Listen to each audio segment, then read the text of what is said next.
बिस्मिल्लाहिर्रहमानिर्रहीम, अस्सलाम वालेकुम। पाकिस्तान मॉर्निंग में आपको खुशामदीद कहेंगे। मैं हूं आपकी मेज़बान इशाअल अदनान और मैं हूं मोहम्मद जुनैद हलीम। गुड मॉर्निंग, सुबह खैर। उम्मीद करते हैं और दुआ करते हैं कि आपकी सुबह खैरियत से गुजर रही हो, मज़े की गुजर रही हो। और आगाज़ में खबर देते हैं आपको। वैसे तो बहुत सी आम खबरें हैं जिसे आज प्रोग्राम का हिस्सा बनाएंगे, लेकिन गूगल ने नाज़रीन दुनिया भर में करोड़ों सार्फिन की डिजिटल सिक्योरिटी को मद्देनजर रखा है और इसी के पेश नज़र क्रोम ब्राउज़र के लिए एक निहायत अहम और हंगामी सिक्योरिटी अपडेट जारी कर दी गई है। जी हाँ, कंपनी ने सार्फिन को सख्ती से हिदायत की है कि वो अपने क्रोम ब्राउज़र को फौरी तौर पर अपडेट करें ताकि हाल ही में सामने आने वाली जो खतरनाक सिक्योरिटी खामियां हैं उनसे महफूज रहा जा सके।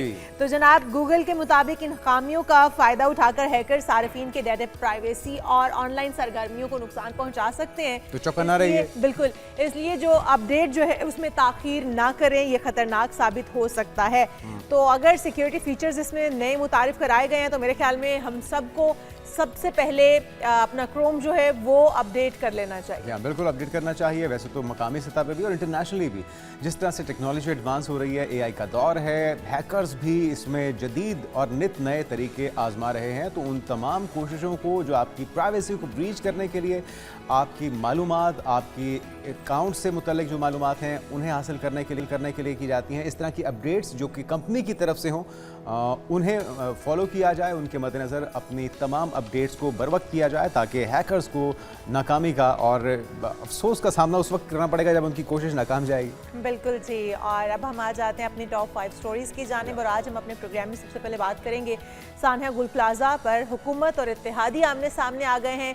हम इस वक्त देख रहे हैं कि कौमी मूवमेंट और पाकिस्तान पीपल्स पार्टी ने एक दूसरे पर इल्ज़ामात की बौछार कर दी है। और क्या सिर्फ इल्ज़ामात की सियासत की जाएगी या फिर इसका कोई सद्देबाब भी होगा, इन मसाइल का कोई हल भी निकलेगा, और क्या जो मुतासरीन हैं उनकी भी कोई दादरसी की जा सकेगी या नहीं, इस पर भी तफसील से बात की जाएगी। जी हाँ, और फिर बात होगी लाहौर की। लाहौर में बसंत की तैयारियां ज़ोरों शोर से जारी हैं, उरूज पर पहुंच चुकी हैं, बल्कि डिजिटल रजिस्ट्रेशन का अमल भी शुरू कर दिया गया है। तरीक़ेकार क्या होगा, किस तरह की कोऑर्डिनेशन चल रही है, और हम ये भी देख रहे हैं कि बाइक्स के ऊपर लाहौर में फ्री वायर्स, सेफ्टी वायर्स लगाने का सिलसिला भी शुरू हो चुका है। ये हमारी भी तजवीज़ थी और ये रिक्वायरमेंट भी है इस इवेंट के लिए। अगर आप थोड़ी सी इन्वेस्टमेंट कर देंगे, जिस तरह से आप हेलमेट्स के ऊपर, जिस तरह से आप ट्रैफिक कवानीन के ऊपर अमल दरामद को यकीनी बनाते हैं लोगों की ज़िंदगियाँ बचाने के लिए, अगर ये सेफ्टी वायर्स भी आप बर वक्त लगा देंगे तो हादसात कम से कम होंगे और एक भरपूर इवेंट देखने को मिलेगा जिसमें ना सिर्फ पाकिस्तान बल्कि दुनिया भर से हम देखते हैं टूरिस्ट आते हैं। और पाकिस्तान की खासतौर लाहौर की पहचान है, उसे एक बार फिर से पूरे आबोताब के साथ और रंगीनियों के साथ सेलिब्रेट किया जा सकेगा। उसके बाद बात करेंगे लाहौर में मंकी पॉक्स का खतरा संगीन, केसेस की तादाद में इजाफा हो गया। महकमा सेहत के मुताबिक शहरियों के मंकी पॉक्स से मुतासर होने का सिलसिला जारी है। अब तक 3 केसेस रिपोर्ट हो चुके हैं। इस पर महकमा सेहत ने खबरदार कर दिया है। इस पर भी तफसील से जायजा लेंगे। जी हाँ, और फिर बात होगी ज़हनी सेहत की। अपनी ज़हनी सेहत को नज़रअंदाज ना किया जाए, माइंडसेट बन गया है और ज़हनी तशद्दुद नज़रअंदाज किया जाता है। इस्लामाबाद हाई कोर्ट के एक अहम केस में रिमार्क्स सामने आए हैं।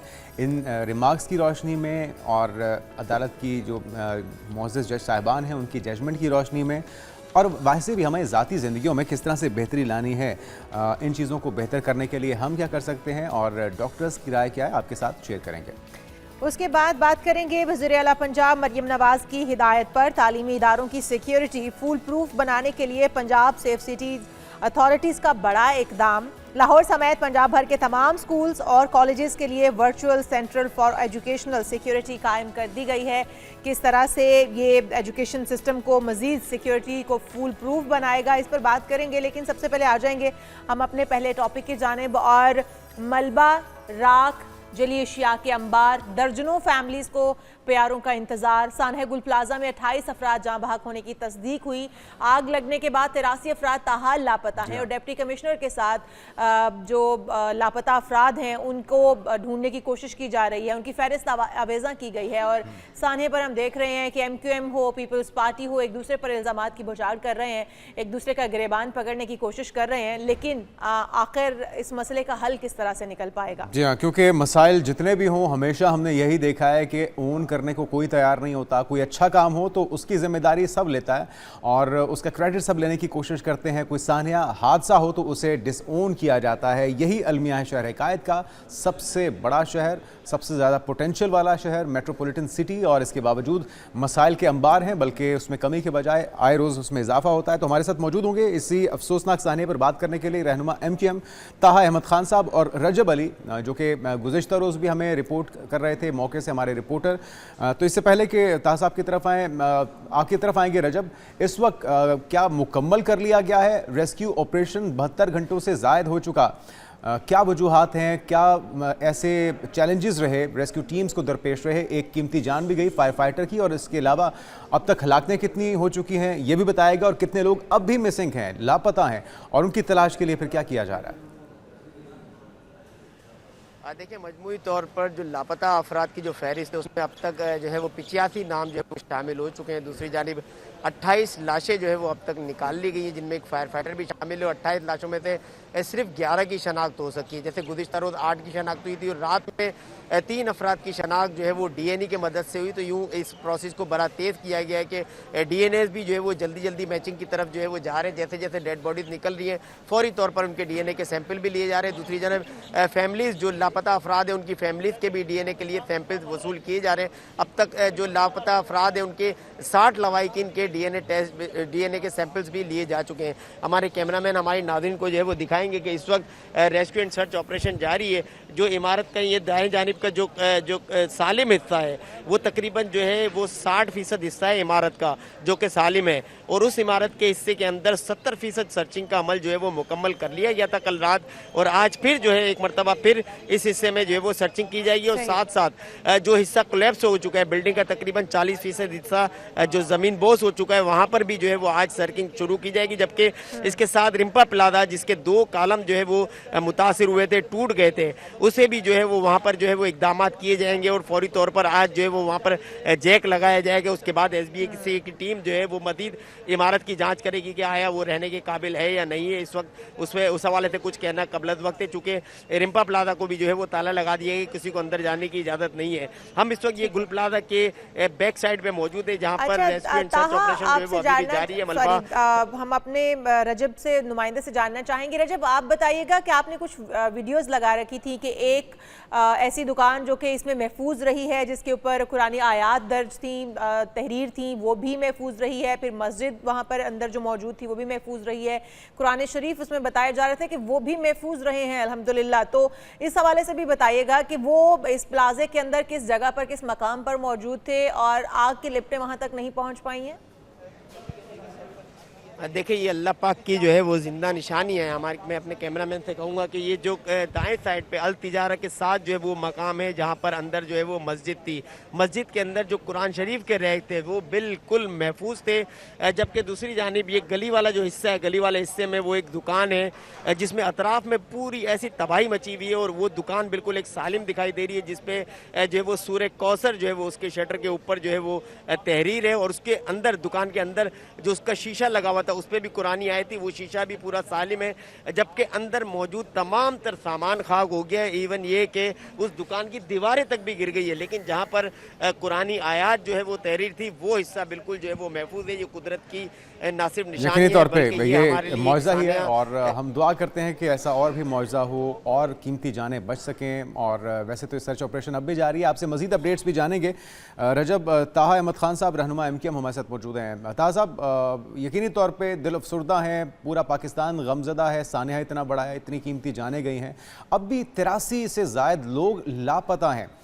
अब्दुल कादिर पटेल साहब क्या कह रहे हैं, किस तरह से काउंटर कर रहे हैं, डिफेंड कर रहे हैं हमेशा की तरह, और ये बयान सुन के हमें ज़्यादा तकलीफ होती है, अफसोस होता है। इससे पहले कि मैं आपसे इस पर बात करूं, ज़रा अब्दुल कादिर पटेल साहब क्या फरमा रहे हैं वो सुनते हैं। नाम लेना सेक्टर इंचार्ज MQM क्यों नहीं कहते आप?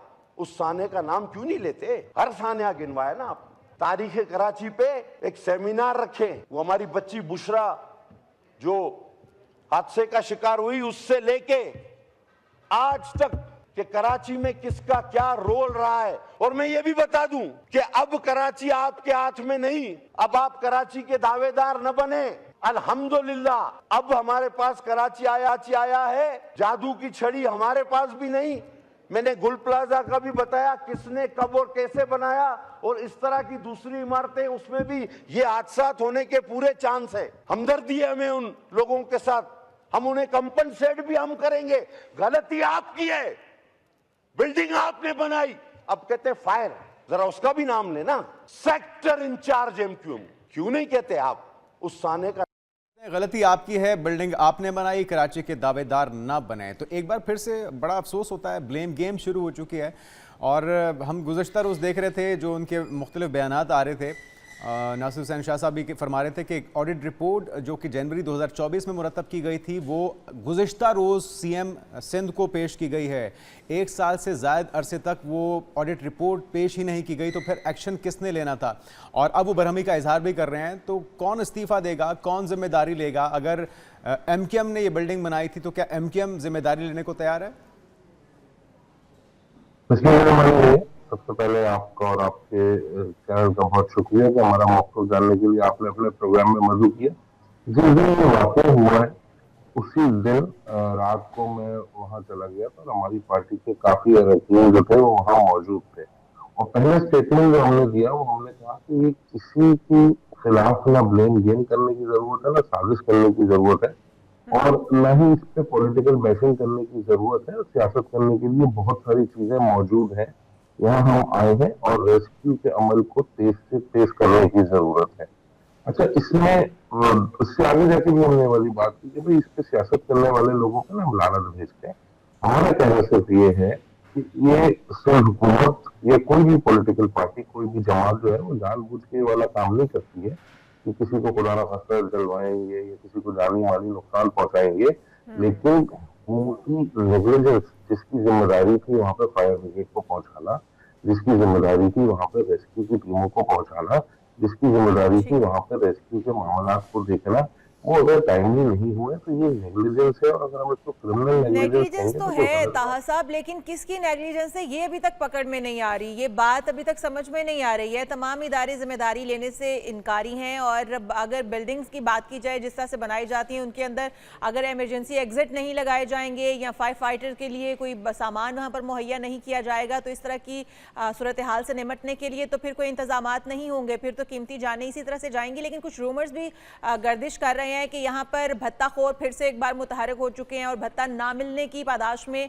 गुल प्लाजा को आग लगाई गई है। तो इसमें कितनी सदाकत है? कोई अभी तक एविडेंस मिल सके कि आग लगी किस तरह से है? क्योंकि एक आर्टिफिशियल फ्लावर की शॉप में कहा जाता है कि वहां से आग शुरू हुई और उसके बाद वो आग देखते ही देखते जो ऐनी शाहिदीन है जो बाहर निकले, वो भी ये कहते हैं कि ये सेकंड्स की गेम थी, ये 10 से 15 मिनट के अंदर इस तरह से आग नहीं फैलती जिस तरह से फैली। तो लगता तो यही है कि इसके अंदर और भी बहुत सारे अवामिल कारफरमा हो सकते हैं। तो अभी तक कोई इस पे रिपोर्ट मुरतब की जा सकी है? कुछ शवाहिद, कुछ गवाहियां सामने आ सकी हैं?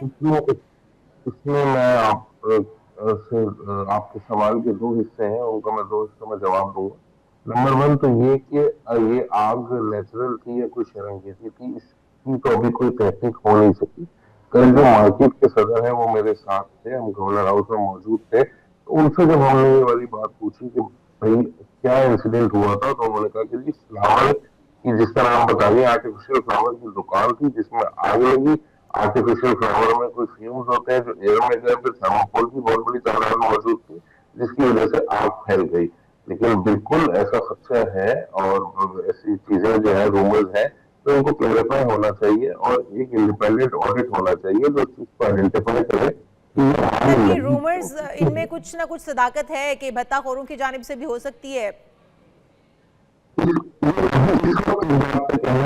कबल से वक्त है, क्योंकि हम तो उस वक्त इंसिडेंट होने के बाद जब वहां पहुंचे और कल जब उनसे मार्केट एसोसिएशन के सदर से बात हुई तो उनका कहना यह है कि हमें कोई ऐसी भत्ते की पर्चियां मौसूल नहीं हुई। उन्होंने ऑन रिकॉर्ड में आपको बता रहा हूँ मुझसे कहा है कल गवर्नर हाउस में जब हम बैठे थे। लेकिन फिर भी अगर ऐसा कोई खदशा है तो हम तो जरूर चाहते हैं कि इसको अच्छा, ये तो इसके ऊपर तो तहकीकात होनी चाहिए। अब थोड़ा सा बिल्डिंग के मामले पर आ जाते हैं। जो अभी तक हकायक सामने आ रहे हैं वो बहुत ही भयानक हैं। 16 एंट्री एग्जिट पॉइंट्स थे और जिस वक्त की आग लगी है लगभग 10 बजे का वक्त था वो। एक तो बहुत उसमें तादाद कम थी, बहुत सी दुकानें बंद हो चुकी थी, बहुत से कस्टमर उसमें इतने नहीं थे जो तो अमूमी तौर पे होते हैं। इसके बावजूद सिर्फ 2 ऐसे रास्ते थे जहां से लोग जा सकते थे या निकल सकते थे, जिसकी वजह से लोगों को निकलने का मौका ही नहीं मिला। फिर तरतीब में सीढ़ियां ही नहीं थी, एक से दूसरे फ्लोर पे जाने के लिए सीढ़ियों की तरतीब बराबर नहीं थी। अगर यानी कि आप एक सेकंड फ्लोर पर गए हैं तो सीढ़ियां अगले फ्लोर पे जाने के लिए बिल्कुल ही ऑपोजिट साइड पे थी। तो ये जो बेनज़मी है, ये जो बदनज़मी है इसकी डिजाइनिंग में, इसको अप्रूवल किसने दी? और वो कहते हैं कि जी आपके दौर में बनी, तो फिर ये सारी नकायस तो फिर कोई ना कोई तो ओन करेगा। अब्दुल कादिर पटेल तो कह रहे हैं कि आपके दौर में बनी, आपने बनाई बिल्डिंग। इजाजत दें तो मैं अपनी बात जी जरूर फरमाइए ताहा साहब। देखिए, अगर इसमें एमक्यूएम पाकिस्तान की किसी शख्स की कोई इन्वॉल्वमेंट है या पीपल्स पार्टी की किसी शख्स की कोई इन्वॉल्वमेंट है या जमात इस्लामी की किसी शख्स की कोई इन्वॉल्वमेंट है, तो मैं आज एमक्यूएम के जिम्मेदार की हैसियत से, नुमाइंदे की हैसियत से कहता हूँ कि हुकूमत उसके खिलाफ कार्रवाई करे और उसको चौराहे पे फांसी दे। ये ब्लेम गेम करना बहुत आसान है, इल्जामात लगाना बहुत आसान है। अगर एमक्यूएम के किसी शख्स ने ऐसी चीज की थी तो भाई 17 साल से वजीर आला आपका है, होम मिनिस्टर आपका है, बिल्डिंग कंट्रोल आपका है, आप फांसी चढ़ाते ना उसको। डीसी ऑफिस आपका सामने बैठा है, आपका डीसी वहां पे बैठा हुआ है, रोजाना की बुनियाद पे चीजें हो रही हैं। 5,000 रुपए की रिश्वत नहीं छोड़ते सिंध हुकूमत के जो ये सरकारी बाबू है ना। अगर कोई 2 ईंटें अपने घर के बाहर लगा ले तो सिंध बिल्डिंग कंट्रोल अथॉरिटी पहुंच जाती है, केएमसी पहुंच जाती है, केडीए पहुंच जाती है। ये तो कोई जस्टिफिकेशन नहीं हुई कि एमक्यूएम ने बनाई थी। फांसी दे दें एमक्यूएम की जिस आदमी ने बनाई थी, साबित करें। आप क्या इंतजार कर रहे थे कि जब ये होगा अच्छा, तो आप ये इल्जाम लगाएंगे? साहब एक और चीज भी जो कादिर पटेल साहब कह रहे हैं, वो कह रहे हैं कुछ और भी इमारतें हैं जो कि गिरने के जिनके खदशात मौजूद हैं। तो क्या अब भी कोई ऐसी लिस्ट तहरीर की गई है, कोई ऐसी लिस्ट सामने आ सकी है ताकि उनके ऊपर काम हो सके, उनको वैक्यूएट करवाया जा सके या एटलीस्ट उनकी मुरम्मत करवाई जा सके, उनको कोलैब होने से बचाया जा सके या आग लगने के हादसात से बचाया जा सके? फायर ब्रिगेड जो है ना, ये हम नहीं कह रहे और मार्केट एसोसिएशन के लोग और उनके सदर कह रहे हैं कि पहली फायर ब्रिगेड पहुंची है वहां 1.5 घंटे के बाद। उसको भी क्या एमक्यूएम ने रोका था? उसके बाद जो लोग वहां मौजूद थे, जो बेचारे वहां पे फायर फाइटर्स थे, उनको ना उनके पास स्किल थी, ना उनके पास इक्विपमेंट था, ना उनके पास अपना हिफाजती सामान था। वो एक बच्चा जो फायर फाइटर शहीद हुआ है, उसके पास प्रॉपर मास्क नहीं था, कोई उनके पास सिक्योरिटी के लिए अपनी चीजें नहीं थी, कोई हिफाजती गैजेट नहीं थी। वो बेचारे अपनी हिम्मत हौसले से बढ़ा रहे थे। तो उनका सामान भी क्या एमक्यूएम लेकर आई थी? कि एमक्यूएम ने इनको कहा था कि इनकी स्किल डेवलपमेंट ना करें, इनको ट्रेनिंग ना दें, इनको लेटेस्ट इक्विपमेंट ना दें, इनको कोई सिक्योरिटी गेज ना दें? ये बिना वजह की बातें, इनको शर्म आनी चाहिए कि अपनी नेग्लिजेंस। तो आपका मेयर वह 23 घंटे के बाद आए हैं। एमक्यूएम तो आज ना सूबाई हुकूमत में है, ना बल्दियाती हुकूमत में। हमारा तो गवर्नर और एमपीएस एमएलए हम पूरी रात वहां खड़े हैं, मेयर वहां आ रहे हैं। तो अभी आपको लगता है ताहा साहब, जिस तरह से पीपल्स पार्टी ये कह रही है कि ये टेस्ट केस होगा, ये टेस्ट केस होगा या एक और सानिया होगा, मीडिया से खबर जाएगी, पीपल्स पार्टी भी भूल जाएगी और इसी तरह से ये सानियात होते रहेंगे, या फिर अमली इकदामात होने की तवक्को हम करें? और आप क्योंकि असम्बलियों में भी बैठे हैं तो किस तरह से इस चीज़ को मेक श्योर करेंगे? एमक्यूएम क्योंकि एक बड़ा मैंडेट आपके पास भी तो है शहर कायद का। बिल्कुल सही कह रहे हैं और मैं सेकंड करता हूँ इस बात को कि हमारे पास मैंडेट है, हमारे वोटर है, हम भी इससे बरी जिम्मा नहीं हो सकते। हमारे पास इख्तियार नहीं है, लेकिन हम जब वोट लेने जाते हैं तो हम ये वाली बात नहीं करते। ये हमारे वोटर हैं। आज ये शहर जो है वो मसाइल का अंबार बन चुका है। आज दुनिया चांद पे जाने की बात कर रही है, हमारे पास आप देखें ना, कटर पे लगाने के लिए ढकने नहीं है। ये तो एक मसला है। कुत्ते के काटने की वैक्सीन ना होने की वजह से लोग मर रहे हैं, गटर में गिर के लोग मर रहे हैं, स्ट्रीट क्राइम से लोग मर रहे हैं, डंपर के नीचे आके लोग मर रहे हैं। आप ही के चैनल पे ना हर थोड़े दिन में हम किसी और मसले पे बात कर रहे होते हैं। मेरे मुंह में खा कभी कोई और चीज होगी, हम किसी गटर के ढकने पे बात कर रहे होंगे या हम बैठ के किसी और चीज पे बात कर रहे होंगे। अच्छा ताहा साहब, जाते जाते सिर्फ इतना सा जानना चाहेंगे, जिस तरह से आपने कहा कि एमक्यूएम के अगर कोई भी बंदा इसमें मुलव्विस पाया जाता है या फिर वो इसमें किसी भी तरह से उसकी कोई शमूलियत समझ में आती है तो उसको सजा होनी चाहिए, हुकूमत उसके अगेंस्ट कार्रवाई करे। तो क्या आप समझते हैं अगर पीपल्स पार्टी का कोई नुमाइंदा या कोई भी इसमें शरीक पाया जाता है या इसके सानहे के पीछे वो हो सकते हैं, ये पाया जाता है, तो क्या उनको भी इस्तीफे या उनको भी कैफरे किरदार सजा मिलनी चाहिए, समझते हैं? देखिए, अक्रॉस द बोर्ड कार्रवाई होनी चाहिए। सबसे पहले तो अगर किसी की कोई भी क्रिमिनल हो, चाहे उसका ताल्लुक किसी भी सियासी जमात से हो, उसको सख्त से सख्त सजा मिलनी चाहिए। दूसरी बात है कि जिनकी क्रिमिनल नेग्लिजेंस है, कि जिनके पास ये 17 साल से डिपार्टमेंट है, जिनकी स्नॉकल सही काम नहीं कर रही, जो पहली फायर ब्रिगेड 1.5 घंटे में पहुंची है, और जब पहुंची है तो फायर फाइटर्स के पास मास्क नहीं थे, उन सब का एहतसाब होना चाहिए। बहुत शुक्रिया ताहा अहमद खान साहब, आप हमारे साथ मौजूद थे। और हम भी ये समझते हैं और पूरी दुनिया मुतालिबा कर रही है कि जो भी जिम्मेदारान हैं, जिनकी भी नेग्लिजेंस की वजह से इतनी कीमती जानें चली गई, इतना नुकसान हो गया, उनको कैफरे किरदार तक पहुँचाना चाहिए और इसको टेस्ट केस बनना इसका बहुत ज़रूरी है ताकि आने वाले हादसा से बचा जा सके। रजब भी हमारे साथ मौजूद हैं। जी रजब, आप बताइएगा कि अब किस तरह से जो लापता लोग हैं उनके लवाहिकीन को हेल्प आउट किया जा रहा है, कोई लिस्टें लगाई जा रही हैं, कितने लोग अब भी मिसिंग है और कितने घंटे लगेंगे, कितना वक्त मजीद लगेगा रेस्क्यू अमल को मुकम्मल होने में, और इस इमारत को मुनज़्ज़म करना है, कोई मुतबादिल जगह के लिए भी देखा जा रहा है, कहाँ दी जाएगी? देखिए, अगर रेस्क्यू एंड सर्च ऑपरेशन की बात की जाए तो वो घंटों की तो बात नहीं, दिनों का जो है वो काम है। और जहाँ फहरिस्तों की बात है तो जो लापता अफराद है, 85 अफराद, उनकी फहरिस्तें डिप्टी कमिश्नर ऑफिस में आवेदन कर दी गई है और इस हवाले से डिप्टी कमिश्नर ऑफिस में जो है वो इंफॉर्मेशन डेस्क भी बनाई गई है। दूसरी जानिब सिविल अस्पताल में भी जो है वो शनाख्त desk citizen police liaison committee की जानिब से भी बनाई गई है और मेडिको लीगल सेक्शन की तरफ से भी जो है वो डीएनए टेस्ट वगैरह जो है वो डीएनए के लिए सैंपल्स वगैरह लिए जा रहे हैं। हम अपने कैमरामैन जो है वो ज़ैन अली, हमारे कैमरामैन हमारे नाज़रीन को दिखाएंगे कि जिस तरह से, चूँकि ये बहुत बड़ा रकबा है, 8000 गज से ज़ायद का ये रकबा है जहाँ जिस पर ये इमारत फैली भी है, उसका 40% हिस्सा जो है वो जो ज़मीन बोझ हुआ हुआ है, वहाँ पर अभी तक जो है वो सर्चिंग इब्तदाई मराइल में सर्चिंग वहाँ पर नहीं हो सकी। अलबत्ता जो साथ में जो सालिम इमारत है, जो कि इमारत का 40% हिस्सा है, उस 40% हिस्से के अंदर जो सर्चिंग का अमल है वो 70% मुकम्मल हो गया है। मजीद 30% जो है वो कहा जा रहा है कि आज उसमें सर्चिंग जो है वो जा रहा है। बहुत शुक्रिया रजब, आप हमारे साथ मौजूद थे। और जिस तरह रजब भी कह रहे हैं जुनैद के ये एक दिन नहीं, ये हफ्ते नहीं, महीनों का काम है। अगर काम करना हो और आपकी नीयत हो तो फिर ये काम एक दिन या एक रात में भी किया जा सकता है। लेकिन हम देख रहे हैं कि इतनी सुस्त रवि का शिकार है, मलबा नहीं हटाया जा सका। अगर कोई लोग मौजूद भी हैं वहाँ पर और वो जिंदा हालत में वहाँ से निकाले जा सकते थे, तो इतना ताख़ीर का शिकार है ये सर्चिंग का अमल कि अब उम्मीद ख़त्म होती जा रही है उन लोगों की कि वो जिंदा बाहर निकल सकते। और इस कदर सफोकेशन है कि बहुत से चैलेंजेस का सामना है। रेस्क्यू के एहलकार जब अंदर जाते हैं और इस वक्त कूलिंग का अमल तो जारी है, 72 घंटों से ज़्यादा का वक्त हो चुका है, लेकिन उनकी ऑक्सीजन कम हो जाती है और फिर उन्हें दोबारा से अपनी सेहत बहाल करने के लिए बाहर आना पड़ता है।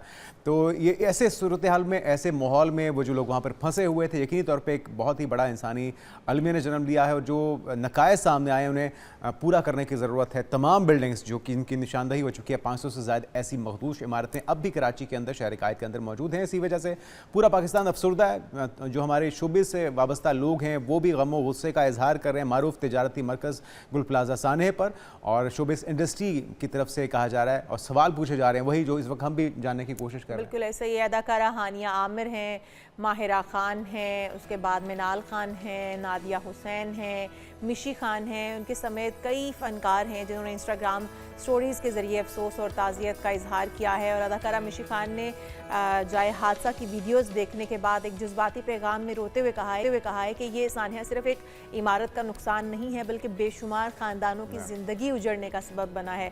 तो उन्होंने आला हुकाम की गफलत को आड़े हाथों भी लिया है और जवाब तलबी भी की है और कहा है कि इनसे जवाबदेही होनी चाहिए।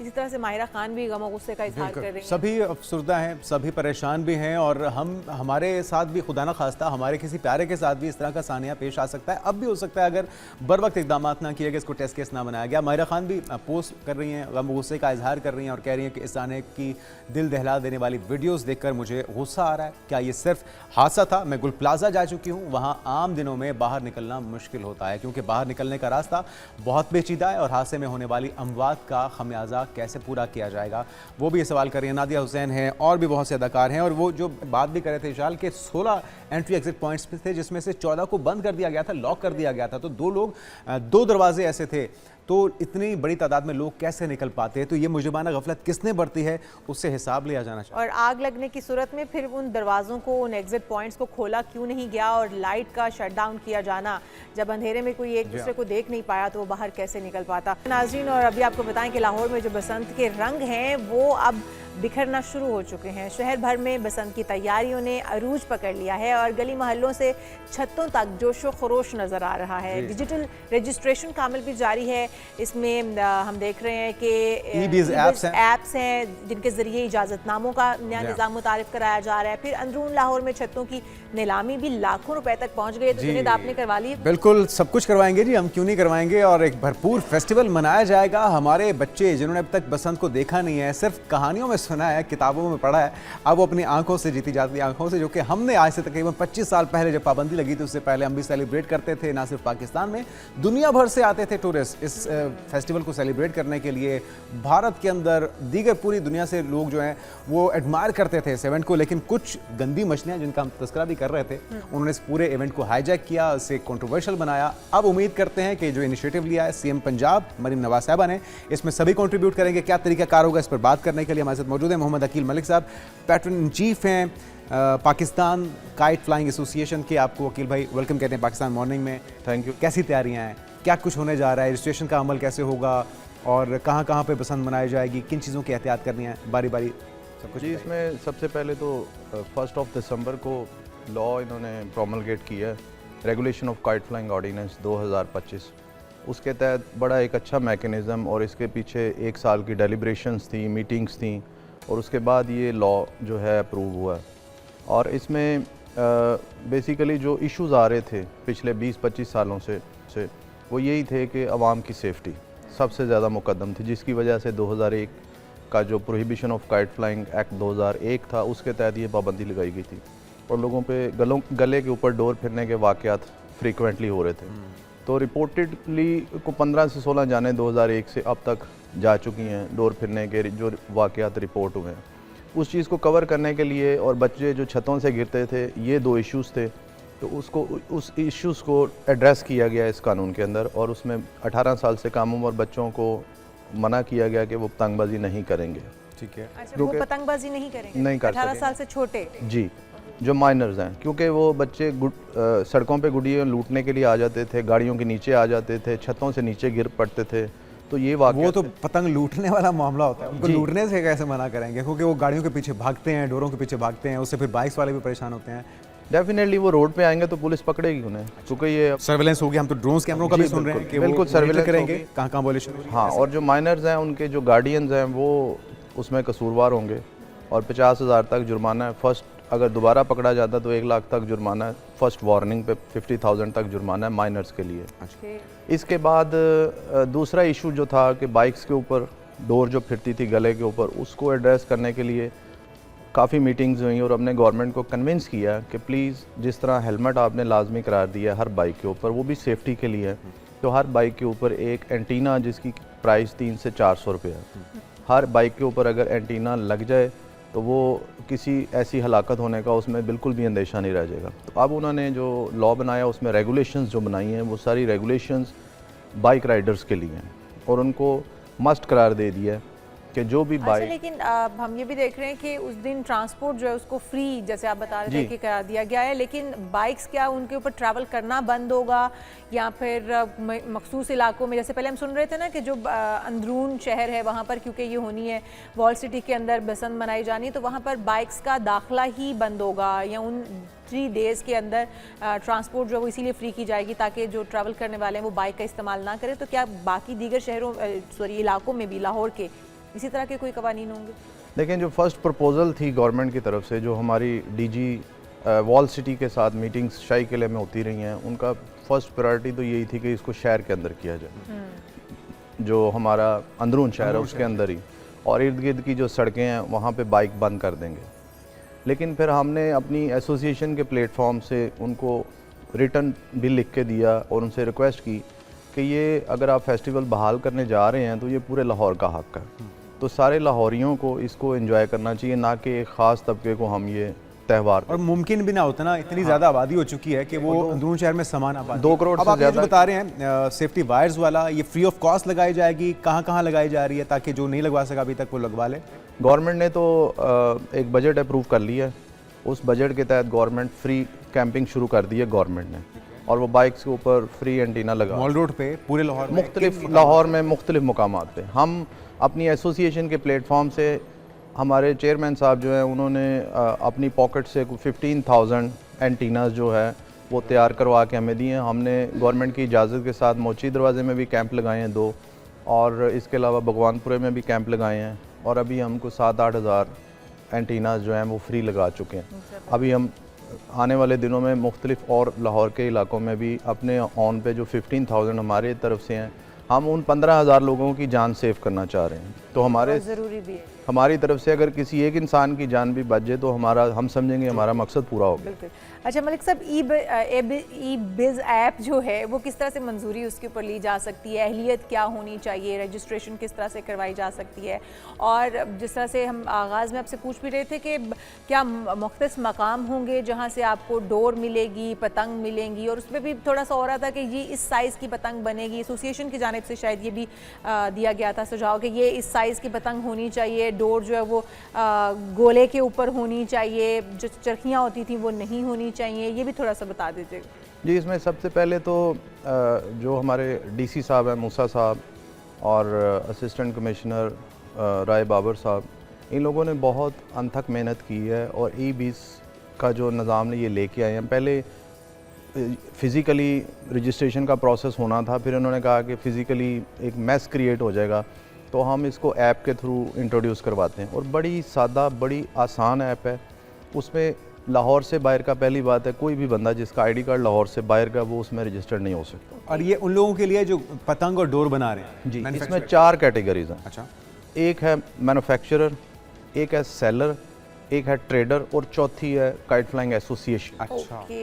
तो ये चारों के लिए अलग-अलग वहाँ पे पोर्टल्स बनी हुई हैं एक ही ऐप के अंदर। आपने जिस पोर्टल में अपने आप को रजिस्टर करना है उसको क्लिक करें, उसकी रिक्वायरमेंट्स हैं। रिक्वायरमेंट में आपकी बेसिक इन्फॉर्मेशन, आपका नाम, आपकी रिहाइश, आईडी कार्ड नंबर, आपकी एक पिक्चर और 2 रेफरेंसेस जस्ट आपके एरिया के, और आपने पिन लोकेशन करना है। जो ही आप ये ऐप में आप अप्लाई करते हैं, विद इन 1 या 2 घंटे के अंदर आपको कॉल आती है। वो आपकी जो जगह है जो आपने ऐप में पिन पॉइंट की है उसकी विजिट करते हैं। वेरिफिकेशन का इसको विजिट भी किया जाएगा, वेरिफिकेशन का एक प्रॉपर अमल है, उसके लिए एक अमला इन्होंने मुख्तस किया है और बहुत फास्ट काम। रॉ मटेरियल खुद प्रोवाइड करेंगे या उसमें कोई गाइडलाइन होगी कि ये मटेरियल इस्तेमाल करना है और ये नहीं करना? और अगर कोई करता है कोई रजिस्टर्ड या अनरजिस्टर्ड, अगर वो, क्योंकि यहाँ पे आपको पता है कि 2 नंबरी से तो बाज नहीं आएंगे, जो भी इसमें ऐसे अनासर हैं जो फ़ायदा उठाना चाहते हैं, उनके लिए सज़ाएं क्या हैं? फिर अगर केमिकल डोर है, कोई तंदी का इस्तेमाल जो वायलेशन है जिसकी वजह से जाने जाती हैं, अगर वो करता हुआ पाया गया तो फिर क्या होगा? देखें, इसमें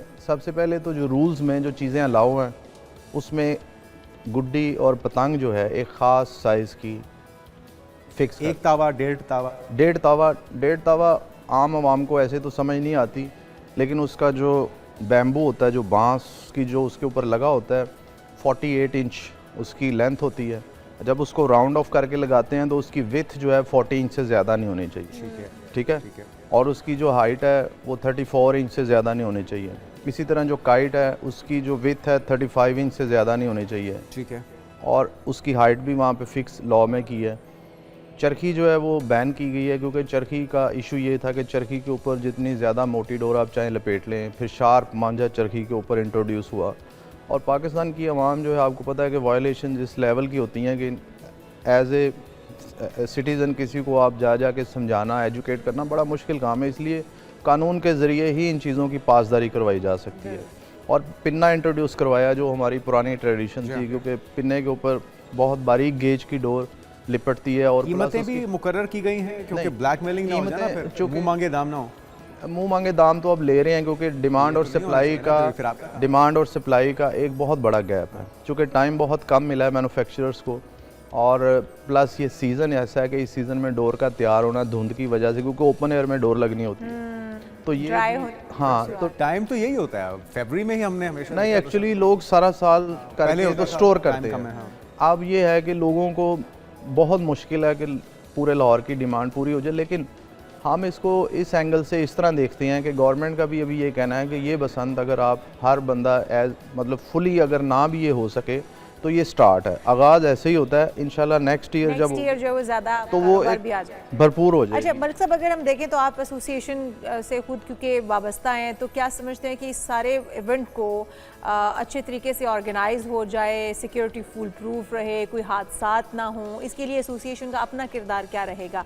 क्या कहीं पर ऐसा कुछ हो रहा है, कहीं पर वायलेशन हो रही है, तो क्या आप लोग भी अपना किरदार अदा करेंगे कि उस शख्स को पकड़वाने में, उसको सज़ाओं तक पहुँचाने में अपना किरदार अदा करेंगे? जी बिल्कुल जी, जो इन्होंने कानून बनाया है इसमें हमें भी इन्होंने टैग कर लिया एसोसिएशंस को। अच्छा। और पहले तो पुलिस पे जिम्मेदारी होती थी, इंतज़ामिया पे, वही कि पुलिस नहीं पकड़ना है। अब उन्होंने एसोसिएशंस को रजिस्टर करने का पर्पज़ यही था कि एसोसिएशंस में वो लोग हैं जो इस काम को समझते हैं, जिनको पता है कि ये डोर SOPs के मुताबिक है, ये नहीं है, ये मटेरियल SOP के मुताबिक है, ये नहीं है। तो हम लोगों को उन्होंने हमारे ऊपर जो जिम्मेदारी डाली है उसमें मेन जिम्मेदारी ये है कि जितने लोग रजिस्टर्ड हुए हैं हमारे पास ये इख्तियार है कि हम जाके उनका बिज़नेस प्लेस चेक करें, उन्होंने जो रॉ मटेरियल वहाँ रखा हुआ है वो चेक करें, जो ओपन एयर में अड्डे लगे हुए हैं, जो डोर लगा रहे हैं उनका जाके मटेरियल चेक करें, और अगर कहीं कोई वायलेशन नज़र आती है तो हम फौरी तौर पे उस वायलेशन को रोकने के लिए हम DC ऑफिस। अच्छी बात है, मेरे ख्याल में जिम्मेदारी लेनी चाहिए। आपकी इतनी काविश है इसमें, इस इवेंट को करवाने में, तो फिर ये थोड़ी सी मेहनत कर लेने में कोई मुज़ायका भी नहीं। अच्छा, एक तो वायलेशन नहीं होनी चाहिए, डोर और पतंग के साइज़ के अंदर केमिकल वाली डोर नहीं होनी चाहिए, तंदी नहीं होनी चाहिए, ये तो मेन चीज़ें हो गई। और क्या क्या वायलेशंस हैं जिसके ऊपर सज़ाएं हो सकती हैं? फायरिंग का बेदरिग इस्तेमाल होता है अमूमी तौर पे, हम देखते हैं लाउड म्यूज़िक होता है। अब 3 दिन लगभग 72 घंटे का ये इवेंट होगा, बहुत ही ज़बरदस्त चीज़ है वैसे तो, लेकिन उससे किसी और की जो प्राइवेसी है वो ब्रीच ना हो, किसी और को डिस्टर्ब ना किया जाए। बुज़ुर्ग भी होते हैं, ख़वातीन भी और बच्चे भी, बीमार भी होते हैं, तो इन सारी चीज़ों को किस तरह से मेक श्योर किया जाएगा? इस हवाले से भी आगाही को अवेयरनेस फैलाई जा रही है? जी, हम कैंप आन करीब 1 से 2 दिन में हम गवर्नमेंट से परमिशन लेके लाहौर के मुख्तलिफ इलाकों में अवेयरनेस कैंप भी लगाने लगे हैं। उसमें हम लोगों को एजुकेट करेंगे, हम उसमें जो बैनर्स हैं वो लगाएंगे, लोगों को मैसेज देंगे कि अपने बच्चों को ये धाती डोर से, मोटी डोर से दूर रखें, और जो हवाई फायरिंग है इससे बाज रहें, और दूसरों की ज़िंदगी को सिक्योर करने के लिए SOPs के मुताबिक इस बसंत को मनाएं। फिर जो बाइक राइडर्स हैं उनको अवेयरनेस देंगे। मौके पे FIR कटेगी अगर कोई फायरिंग करता है या जी बिल्कुल, वायलेशन करता है, जाहिर है कानून सज़ा होगी, ताकि वो भी पता हो ना कि इसके नतीजे क्या होंगे। इसमें जो 3 कैटेगरीज़ में सज़ाएं जो है ना वो कानून में रखी गई हैं। एक कैटेगरी है जो काइट फ्लायर्स हैं और वो कोई वायलेशन कर रहे हैं। दूसरी कैटेगरी है कि रजिस्टर्ड लोग को वायलेशन कर रहे हैं, और तीसरी कैटेगरी है कि अनरजिस्टर्ड लोग जो ट्रेडर्स भी हैं, मैन्युफैक्चरर्स भी हैं और सेलर्स भी हैं। तो जो फ्लायर है अगर वो कोई वायलेशन करता है, मतलब अपने SOP से हट के, उस साइज़ से हट के पतंग उड़ाता है या डोर यूज़ करता है, उसके लिए 5 साल तक की सज़ा है। अच्छा जी, और उसके लिए 5 लाख तक जुर्माना है। जो अनरजिस्टर्ड लोग हैं ना उनके लिए सज़ा बहुत सख्त है, यानी उन्होंने अपने आप को रजिस्टर्ड भी नहीं कराया, उसके बावजूद वो मार्केट में छुप छुपा के पतंगे या डोरें बेच रहे हैं, उनके लिए 7 साल तक की सज़ा है और 50 लाख तक जुर्माना है। जी, उसके बाद जो रजिस्टर्ड लोग हैं वो अगर रजिस्टर होने के बावजूद SOPs के मुताबिक सामान नहीं बेचते या मटेरियल नहीं बेचते, वायलेशन करते हैं, तो उनके लिए भी 5 साल तक की सज़ा और 20 लाख तक का जुर्माना।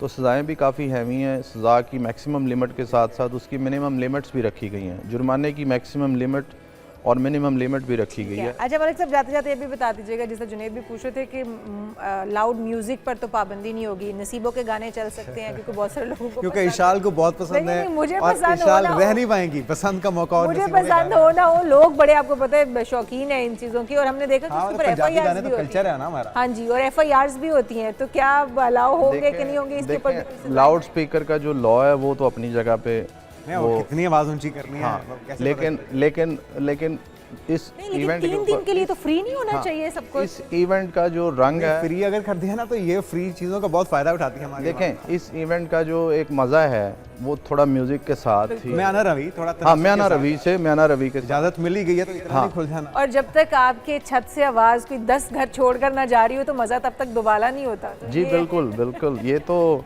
बसंत की एक जो खुशी है त्यौहार की, उसमें यही है कि ये कोई ऐसे तो नहीं कि लोगों ने मुंह बंद करके और इसको काइट फ्लाइंग को एंजॉय करना। ये काइट फ्लाइंग के अलावा दीगर इंजॉयमेंट की जो चीज़ें हैं वो फेस्टिवल का प्रॉपर बिल्कुल अपने प्यारों के साथ, फैमिलीज के साथ, दोस्तों के साथ इस फेस्टिवल को ऑर्गेनाइज कीजिए ज़बरदस्त तरीके से और ऐसे तरीके से मनाइए कि अगली बार इस पे पाबंदी न लगे, बल्कि इसे बेहतर अंदाज में से सेलिब्रेट किया जा सके। सभी इसलिए कोशिश कर रहे हैं। काइट फ्लाइंग एसोसिएशन की बड़ी मेहनत है, हम आपको भी मुबारकबाद देते हैं। जी, थैंक अखिल भाई, आपकी कोशिशें रंग ला रही हैं और सीएम साहबा की, हुकूमत पंजाब की सारी एफर्ट जो हैं, हम भी इसमें कंट्रीब्यूट करेंगे। हम भी उतने ही स्टेक होल्डर्स हैं क्योंकि हम भी इस इलाके के, इस सूबे के शहरी हैं। Thank you so much Akeel भाई, थैंक्स फॉर कमिंग। आगे बढ़ते हैं और अब आपके साथ शेयर करते हैं एक मौसीकी, पाकिस्तानी मौसीकी के लेजेंड गुलकार अताउल्ला खान ईसा खेलवी के दौरा और उनके जो साहबजादे हैं सामल ईसा खेलवी, उनके मशहूर ड्यूट गाना जो है बेवफा को नए अंदाज में रिलीज़ कर दिया गया है। और गाने के अंदर हम देख रहे हैं कि बाप बेटा दोनों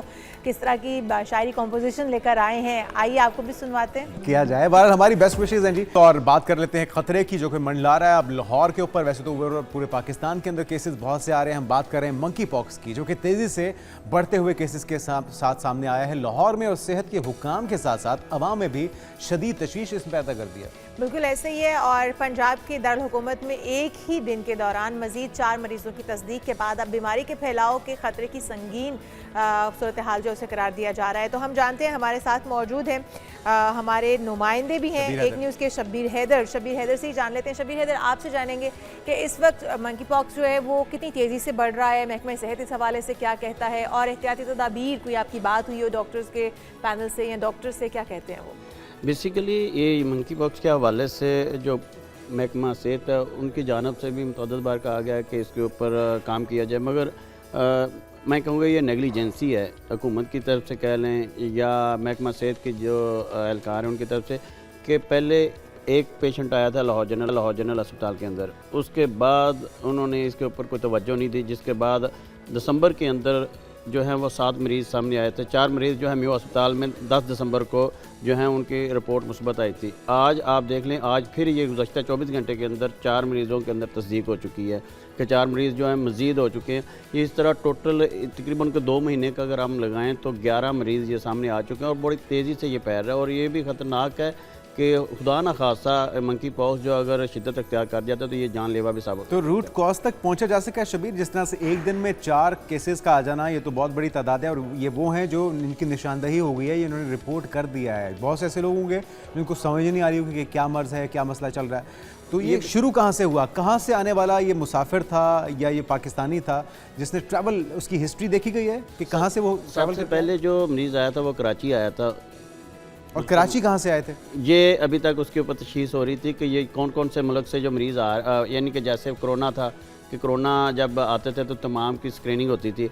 अब इसके ऊपर भी ज़रूरत है कि स्क्रीनिंग की जाए कि कोई भी मरीज़ अगर बाहर से आ रहा है तो उसकी स्कैनिंग हो ताकि पता चल सके कि खुदा न खासा ये इफेक्टेड तो नहीं है। अब ये होता है कि ये समझते हैं लाखड़ा का पहले जी जिस्म के ऊपर दाने निकल आते हैं और तेज़ बुखार होता है और इसके साथ जो है मरीज़ बहुत ज़्यादा अनकंफर्टेबल फील करता है और वो कहता है कि ये शायद पुराना, जैसे पुराने ज़माने में लोग कहते थे कि यार ये तो देसी इलाज करवाएं तो ठीक हो जाएगा। चिकन पॉक्स भी लोग समझते होंगे, वही इससे ये मुतबादल उसी के मुतबादल है। चिकन पॉक्स से मुतबादल है तो उसको कहते हैं कि जी ये इसके ऊपर अगर आप बात करें तो वो लोग समझते हैं कि ये वो चीज़ है, तो लोग इसके ऊपर तशख़ीस नहीं करते और उसके ऊपर टेस्ट नहीं करवाते। जब टेस्ट करवाते हैं, आप जिसने टेस्ट करवाया उसका पॉजिटिव आया है और इसके लिए ज़रूरत यह है कि महकमा सेहत अवेयरनेस कैंपेन करे कि अगर जिसको किसी इस चीज़ की शिकायत है तो इसके ऊपर आकर डॉक्टर से रजू करें, अस्पताल जाएं, वहाँ पे टेस्ट हो और उसके बाद उसके लिए जो बाकायदा तौर पर इलाज ट्रीटमेंट शुरू हो जाए। तो शबीर, आप हॉस्पिटल्स में गए होंगे, आपने विजिट किया होगा, इस तरह के पेशेंट की हालत जो है वो कितना टाइम लगता है सामने आने में कि इनको मंकी पॉक्स हो चुके हैं? क्योंकि दाने बन जाना, वैसे भी रैशेज हो सकते हैं, दाने बन सकते हैं, लेकिन उसकी कोई ख़ास अलामात तो होती होंगी जो कि पहले ही पता चल जाए आपको। और क्या ये एक इंसान से दूसरे इंसान में फैलता है? अगर एक बंदे को हो गया तो उसके घर का कोई और शख्स भी उससे अफेक्ट हो सकता है, उसको क्वारंटाइन करना होगा।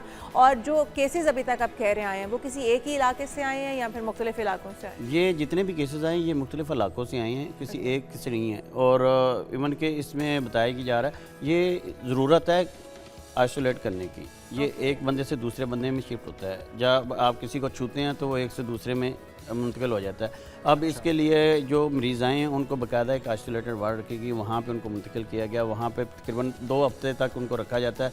2 हफ्ते के अंदर जो है ना इसका इलाज किया जाता है। और इलाज क्या किया जाता है, क्या ट्रीटमेंट है इसका? इसके लिए एंटीबायोटिक दे रहे हैं और इसके एंटीबायोटिक का इस्तेमाल कर सकते हैं? हाँ, कर सकते हैं, क्योंकि कोविड में एंटीबायोटिक इस्तेमाल नहीं करना। नहीं बिल्कुल नहीं, इसके लिए की जा रही है। और डॉक्टर जो है बेसिक तो कोविड की तरह इसका भी कोई ऐसा नहीं है कि इसके लिए कोई तशखीस की गई हो कि इसके लिए ये मेडिसिन ही ज़रूरी है। ठीक है, जैसे बुखार हो गया, बुखार के लिए पैनाडोल इस्तेमाल करते हैं। बाकी जो तकलीफ़ आपको पेन हो रही है, पेन किलर यूज़ करेंगे और आइसोलेट करेंगे और अपने पास डॉक्टर रखते हैं, निगहदाश्त रखते हैं कि आया कि खुदा न खासा कोई मरीज़ जो है वो ज़्यादा इफेक्ट तो नहीं हो रहा या उनके लिए जान का खतरा तो नहीं, तो उसके ऊपर उनको डेली बेसिस पे उनको देखा जा रहा होता है 24 घंटे। अब यह है कि एक मरीज़ जो है उसको आइसोलेट किया जाता है कि वो किसी दूसरे को ना छुए, ना पास जाए। सांस के साथ भी मुंतकिल होते हैं, छूने से एक से दूसरे को ना लग जाए। दूसरे को ये बिल्कुल मुंतकिल ठीक। और हम उम्मीद करते हैं कि इसके ऊपर गवर्नमेंट भी अवेयरनेस कैंपेन चलाएगी ताकि जो लोग हैं वो इससे अफेक्ट होने से बच सकें। बहुत शुक्रिया, हमारे साथ शब्बीर हैदर मौजूद थे, हमारे नुमाइंदे एक न्यूज़ के। और अब कुछ बात कर लेते हैं ज़हनी तशद्दुद की। ये खामोश दुश्मन है जो कि अक्सर नज़रअंदाज हो जाता है लेकिन इंसानी ज़िंदगी और सेहत पर अपने मोहलिक असरात छोड़ जाता है। जितना जिस्मानी तशद्दुद आप पर असरअंदाज होता है ना, उससे कई ज़्यादा आपके ऊपर जिस्मानी मारपीट या ज़ख्म नहीं आते लेकिन आपको खौफज़दा कर देता है, आपको ज़हनी दबाव में ले आता है और यही ज़हनी तशद्दुद आपकी पूरी ज़िंदगी पर असरअंदाज होता है। और एक केस भी सामने आया शाल जिस पे हम बात करेंगे आज। इस्लामाबाद हाई कोर्ट ने वाज़ेह किया है कि सिर्फ जिस्मानी तशद्दुद को ही तशद्दुद समझना काफ़ी नहीं होगा, बल्कि ज़हनी दबाव को नज़रअंदाज करना भी नुकसानदेह हो सकता है। और सवाल हमारा भी यही है कि हम कब इस हकीकत को तस्लीम करेंगे। ज़हनी तशद्दुद इतना ही ख़तरनाक और जानलेवा हो सकता है जितना कोई जिस्मानी मर्ज़ है। तो डॉक्टर वजाहत खान साहब माहिर नफ्सियात हमारे साथ मौजूद हैं। डॉक्टर साहब आपको वेलकम कहेंगे। अब बात डॉक्टर साहब इतनी ज़्यादा स्वेर हो चुकी है, इतनी संगीन हो चुकी है कि अदालत की जजमेंट्स इस पर सामने आना शुरू हो चुकी हैं क्योंकि केसेस बहुत ज़्यादा भयानक, उसके नताइज बहुत भयानक आ रहे हैं। जो ज़हनी तशद्दुद है वो आपको इस कदर मफलूज कर देता है कि आप अपनी ज़िंदगी को ख़त्म करने पे या फिर अपने किसी करीबी की ज़िंदगी को ख़त्म करने तक पहुंच सकते हैं। इस हद तक भी आपको ये डिस्टर्ब कर सकता है, मफलूज कर सकता है या ज़हनी तौर पे बीमार कर सकता है। तो इसके ख़ात्मे के लिए, इसके सदेबाब के लिए किस किस को क्या किरदार अदा करना होगा? सबसे पहले तो मैं ये बहुत खुश हूँ इस फैसले के बाद कि जिस्मानी तशद्दुद जो कि बेशक सबको नज़र आता है, जिसके निशान इंसान के अपने जिस्म पे छोड़ जाता है और उसके साथ साथ उसकी तकलीफ भी दुनिया देखती है, लेकिन एज अ साइकेट्रिस्ट मैं एक ज़माने से इसमें काम कर रहा हूँ। आप यकीन करें जितना ज़्यादा ट्रॉमा आपका ज़हनी तशद्दुद देते हैं और उसका नज़र ना आने की वजह से जो उसका हील अप नहीं होता, वो इंसान की पूरी ज़िंदगी चेंज कर देता है। अगर कोई शख्स इसके साथ रह रहा हो और 2-3 महीने उसको ज़हनी तशद्दुद दिया जाए या हैरेसमेंट की जाए तो आप यकीन करें उसकी पूरी पर्सनैलिटी चेंज हो जाती है और उसके अंदर जो अपनी जो पॉजिटिविटी होती है, जो एक एनर्जी होती है, वो सारी खत्म हो जाती है, वो बंदा बर्बाद हो जाता है। तो सबसे पहले तो बहुत अच्छी बात है, हम हमेशा से ये कहते आ रहे हैं मेंटल हेल्थ के अंदर के जो शख्स मेंटली ट्रॉमाटाइज हो रहा है उसको ज्यादा हेल्प करने की जरूरत होती है, ना कि जो बंदा जिस्मानी तौर पर ट्रॉमाटाइज हो रहा है। अच्छा, ये भी बताइएगा डॉक्टर वजाहत कि किस तरह से अभी अगर एक जजमेंट आ गई है, एक ऐसा फैसला आ गया है, तो उसके बाद ऐसा तो नहीं हो सकता कि हमारी सोसाइटी का जहन चेंज हो जाए, हमारी सोसाइटी को ये समझ आ जाए कि ये कितना बड़ा मसला है और जहनी सेहत कितनी ज़रूरी है। तो फिर इसके लिए क्या किया जाए कि गवर्नमेंट लेवल पर कोई कैंपेन्स चलानी चाहिए ताकि इसकी अवेयरनेस कम से कम लोगों को तक पहुँच सके कि ये जहनी सेहत कितनी ज़रूरी है, आपकी पूरी ज़िंदगी इस पर इन्हसार करती है।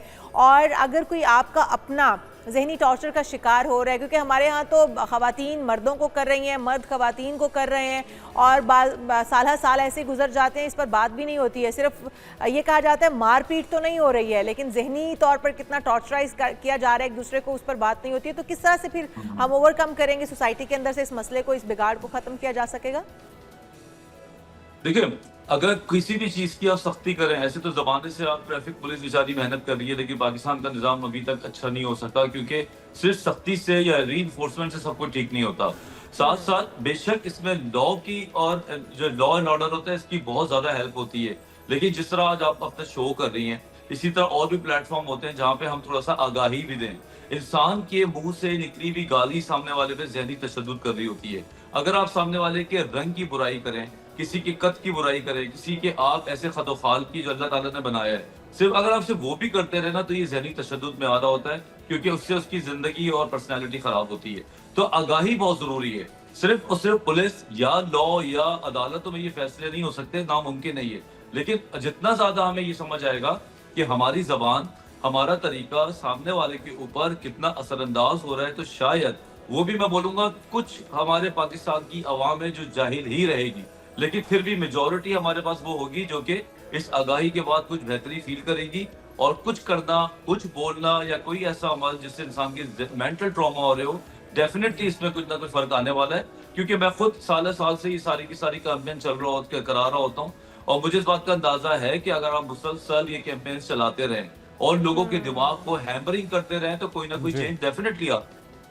अच्छा डॉक्टर साहब, दो तरह के हमें अमूमी तौर पे माहौल का सामना होता है। एक तो वो जो हमारा घरेलू माहौल है, वहाँ पे हस्बैंड वाइफ का रिलेशन हो, माँ बाप का रिलेशन हो, या बहन भाइयों का आपस में रिलेशन हो, उसके अंदर भी एहतियात बरतनी है। उसको हम कैसे बेहतर कर सकते हैं घर के माहौल को, यकीनी तौर पे जो बड़े हैं उनको इनिशिएटिव लेना होगा। दूसरा है हमारा कारोबारी या जो पेशा वराना माहौल होता है, ऑफिस के इन्वायरमेंट्स होते हैं, वहाँ पे जो हमारे बॉसेस होते हैं, या किसी का भी कोई रिलेशन जिसके अंदर आप तनाव का शिकार हों अपने पेशा वराना माहौल के अंदर, ये दोनों किस अंदाज में असरअंदाज होते हैं दोनों से छुटकारे के लिए, या इस दोनों माहौल को बेहतर या सेहतमंद माहौल बनाने के लिए क्या किस तरह से कंट्रीब्यूट कर सकते हैं आप?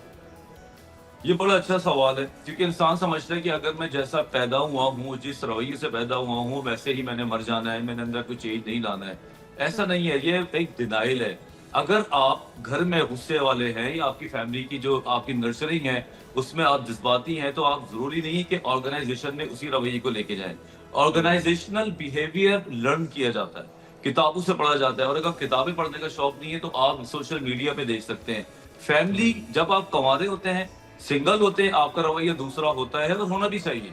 लेकिन जब शादी होती है तो आप ये इंटाइटल नहीं हो सकते कि आप पहले वाले रवैये को शादीशुदा इंसान की तरह इस्तेमाल कर रहे हो।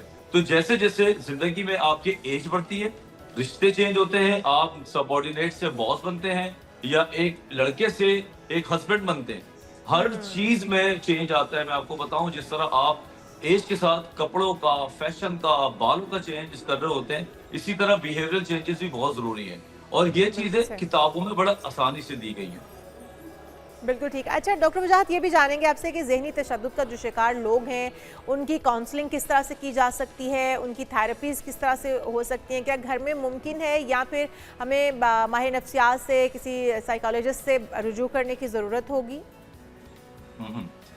देखिए, अगर कोई शख्स ज़हनी तशद्दुद का शिकार हो तो उसका जो कॉन्शियस सेंटर होता है, तो शऊर वाला जो हिस्सा होता है, वो डैमेज हो जाता है। वो अमूमन अपने आप को हॉस्पिटल लेके नहीं जाना चाह रहा होता है, या उसको बड़ी शर्म आती है। ऐसे वक्त में जो उसके अतराफ के लोग हैं, जैसे कि मेरा फ्रेंड अगर ट्रॉमाटाइज है, तो ये मेरा फर्ज बनता है कि मैं उसको मोटिवेट करूं, या किसी हॉस्पिटल लेके जाऊं, या उसको मैं अपने तौर पे थोड़ा सा कुछ ना कुछ उसकी नाव हवा दूं और वो खुद से चला जाए। अमूमन ऐसे लोग खुद से नहीं जाते, इनको लेके जाना पड़ता है। इनको आप मोटिवेट करते हैं और हॉस्पिटल्स लेके जाएं। घर में बैठ के कुछ नहीं होता। अगर आपका हाथ भी टूट जाए तो आपको उसके लिए हॉस्पिटल जाके ही प्लास्टर कराना पड़ता है, घर में बैठे कुछ नहीं होता। जिस दिन हम मेंटल हेल्थ को एक प्रॉपर डिपार्टमेंट समझने लगे, मेंटल हेल्थ को हम समझने लगे कि बीमारी है, तो फिर हम कभी भी इसमें टोटकों का इस्तेमाल नहीं करेंगे, पुरानी जो इल फाउंडेड बिलीव्स है उसका इस्तेमाल नहीं करेंगे। इसको हम कहते हैं PTSD, post traumatic stress disorder, या एक होता है एक्यूट स्ट्रेस, जिसके अंदर इंसान जो है वो बहुत स्ट्रेस्ड आउट हो जाता है तशद्दुद के बाद, या कोई ना कोई ऐसा मामला होता है जिसमें वो खराब हो जाता है। तो it has to be treated in the hospital और इन द क्लिनिक। ठीक है। अच्छा डॉक्टर साहब, जितने भी स्टेक होल्डर्स हैं इस माशरे में, जिन इकाइयों से मिलके ये माशरा मुरतब होता है, उसमें गवर्नमेंट भी है, उसमें पेरेंट्स भी हैं, उसमें असातिज़ा भी हैं, उसमें ख़ास तौर पे हम आप ये जितने भी लोग हैं, जिसमें हमारे डॉक्टर हजरात हैं, माहिरीन हैं, या इसमें मीडिया का भी किरदार है, तो सब कितना कितना किरदार अदा करें इसके अंदर, ताकि जो आने वाली जनरेशन है कम से कम वो अपने रवैयों के अंदर बेहतरी लेकर आए और एक सेहतमंद माशरा तश्कील पाए, और ये जो मर्ज़ है ज़हनी तशद्दुद का, इससे हम सारे छुटकारा हासिल कर सकें। बड़ा होपफुल क्वेश्चन लगा ये मुझे आपका। अमूमन ऐसे सवालात होने चाहिए जो सवालात के सवालात हो और उसमें एक उम्मीद की किरण हो। बेशक अगर हम इंसान हैं, अल्लाह ने हमें अशरफुल मखलूकात बनाया है, तो हम सिर्फ खाने पीने, जीने और बच्चे पैदा करने के लिए नहीं आए। हमारा यहाँ पे कुछ और पार्टिसिपेशन है, और उसमें सबसे इम्पोर्टेंट ये है हम दूसरों की मदद करें। अगर हम किसी की हाथ से मदद कर सकते हैं, किसी की अगर आप बात करके मदद कर सकते हैं, किसी को आप हौसला देकर मदद कर सकते हैं, छोटी छोटी बातें, इंफॉर्मेशन आप अपनी जो है वो एक दूसरे को फैलाएं। आपको नहीं पता होता कि आपकी एक बात सामने वाले की जिंदगी बर्बाद कर देती है या किसी की जिंदगी आबाद कर सकती है। आपको जिस दिन अशरफुल मखलूकात होने की अहलियत पता चली ना कि मैं खुद क्या हूँ, अल्लाह ने मुझे क्या चीज बना के भेजा है, तो फिर आप उस चीज को सही तरह एंजॉय करेंगे। जब तक आप जानवर बन के रहते होंगे तो आप भी दूसरे को पत्थर मारेंगे और दूसरा भी आपको पत्थर ही मारेगा। बिल्कुल सही। अच्छा डॉक्टर वजाहत, जाते जाते ये भी कि आजकल की जो जनरेशन है जिसे जेन जी कहा जाता है या उसके बाद आने वाले जेन अल्फ़ा या जेन बीटा है, कहा यह जाता है कि जो अभी की जनरेशन्स हैं वो हमसे पहले जो हमारी जनरेशन या हमसे पहले की जनरेशन है उनसे ज़्यादा अपनी जहनी सेहत पर बात करते हैं, अपने आप पर बात करते हैं और अपने जो उनके राइट्स हैं उन पर बात करते हैं। हमारा जो टाइम था हमने शायद अपने पेरेंट्स से उस तरह से अपने राइट्स भी नहीं मांगे और जो कुछ वो कहते रहे वो हमने मिनोअन मान भी लिया। तो जो आप समझते हैं कि जो अभी की जनरेशन है वो हमसे ज़्यादा बेहतर तरीके से इमोशनली स्ट्रॉन्ग है या अपने आप को, अपने इमोशंस को, अपने जज्बात को, अपनी जहनी हालत को ज़्यादा अंडरस्टैंड करते हैं? देखिए, जेन जी या जेन अल्फा इमोशनली हमसे स्ट्रॉन्ग नहीं है क्योंकि वो बहुत ही नाजुक मिजाज लोग हैं, लेकिन ये बात में कोई मुजायका नहीं है कि मेंटल हेल्थ को जितना ये लोग समझते हैं हम नहीं समझते। मेरे पास जो स्टैटिस्टिक्स हैं अपनी जाती हॉस्पिटल की, अगर कोई शख्स 20-22 साल से कम उम्र आता है तो उसको कोई शर्म नहीं होती, वो आके बैठता है, वो बताता है, अपनी स्टोरीज में लगाता है कि I had a very good session with my doctor and it went good. लेकिन जो 30-35 साल से ऊपर के लोग हैं वो अभी भी शर्मा रहे होते हैं कि किसी को ना पता चले, मुंह छुपा के आते हैं। उनको लगता है कि अगर मैं मेंटल हॉस्पिटल जा रहा हूँ तो मैं पागल ही हूँ। लेकिन जेन जी, जेन अल्फा, इनको कोई परवाह नहीं है। इसमें बहुत बड़ा किरदार है इनका इंटरनेशनल ग्लोबलाइजेशन का। जितना इनको इंटरनेशनली लोगों को पता है, आपको पता है नेटफ्लिक्स पे या सोशल मीडिया पे इतने ड्रामे और मूवीज जो है मेंटल हेल्थ पे बनती है कि वो स्टिग्मा उनको नजर नहीं आता। और एक चीज हमें उनसे ये बात सीखनी चाहिए कि जेन जी से ऊपर वाले जो मिलेनियल्स हैं, there is nothing to be worried about it if you are suffering from depression or anxiety. Just go to the hospital.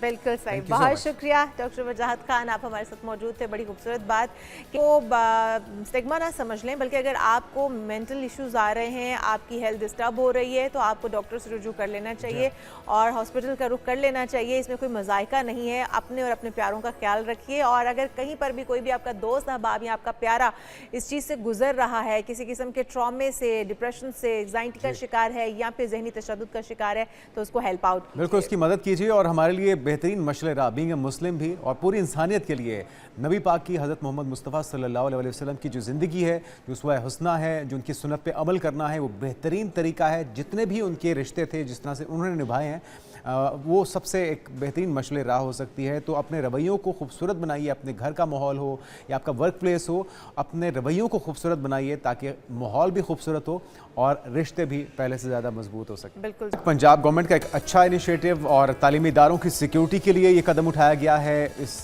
कदम से वज़ीर आला पंजाब मरियम नवाज शरीफ की हिदायत पर पंजाब सेफ सिटी अथॉरिटी ने लाहौर समेत सूबे भर के तमाम स्कूल्स और कॉलेजेस के लिए virtual centre for educational security कायम कर दिया है। अब असातिज़ा और सिक्योरिटी स्टाफ तालीमी इदारों के सिक्योरिटी स्टेटस को दिन में 3 बार पब्लिक सेफ्टी ऐप के जरिए अपडेट करेंगे।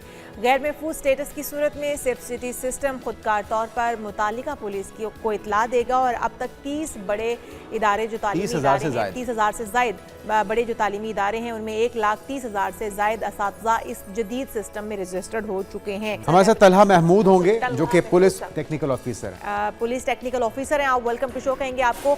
आप ही से जानेंगे तलहा साहब के जो ये इनिशिएटिव लिया है मैडम सीएम साहिबा ने, इसमें क्या कुछ होने जा रहा है? कुछ स्कूल कॉलेजेस के अंदर बताया जा रहा है कि कैमरे लगा भी दिए गए हैं और टीचर्स को भी इसके अंदर रजिस्टर किया जा रहा है। मॉनिटरिंग किस तरह से इसकी होगी और इसकी ज़रूरत क्यों पेश आई?